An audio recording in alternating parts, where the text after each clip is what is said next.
Brittney Griner, U.S. makes substantial offer to bring basketball star home.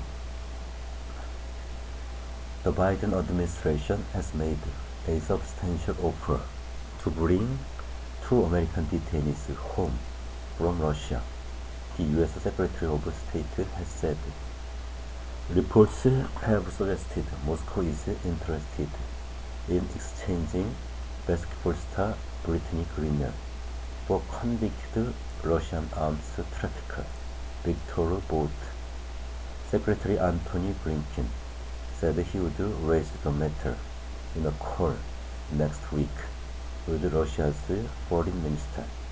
Mr. Blinken and Sergei Lavrov have not spoken since the war in Ukraine began.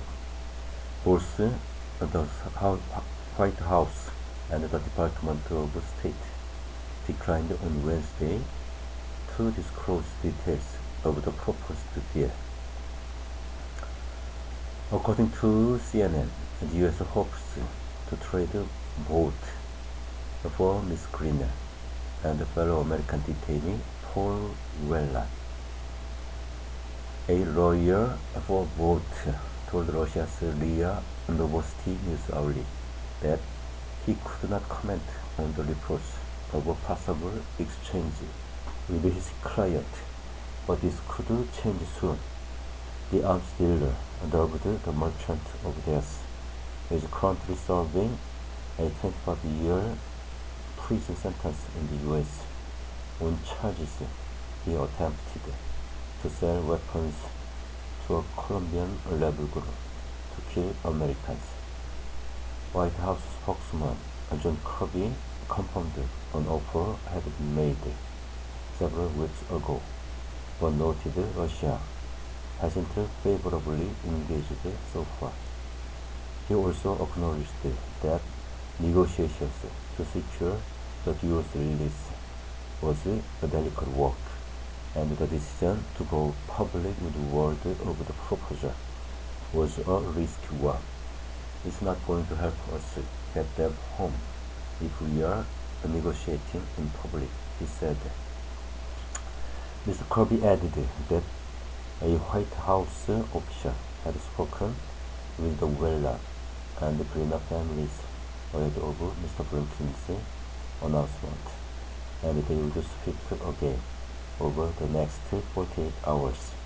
The deal would be the first concrete action announced by the U.S. government with regard to the release of Ms. Griner.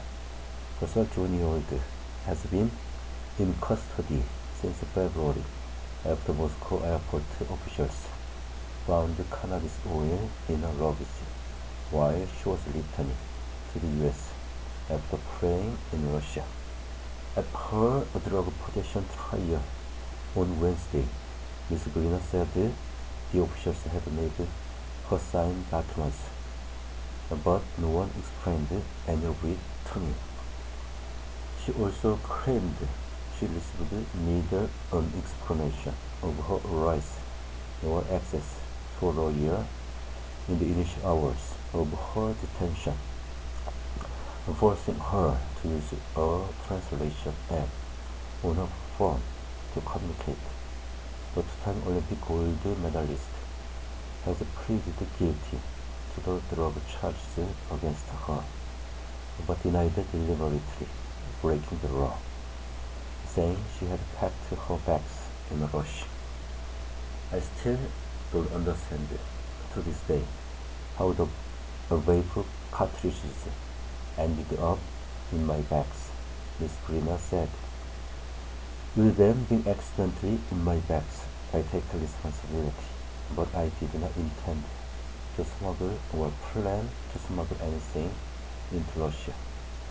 With her detention extended through December, her slow-moving trial will continue in August.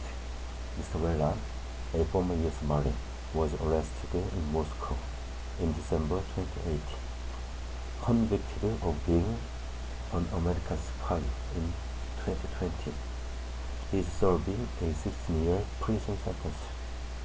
The U.S. considers both Ms. Griner and Mr. Whelan to be wrongfully detained by Russia.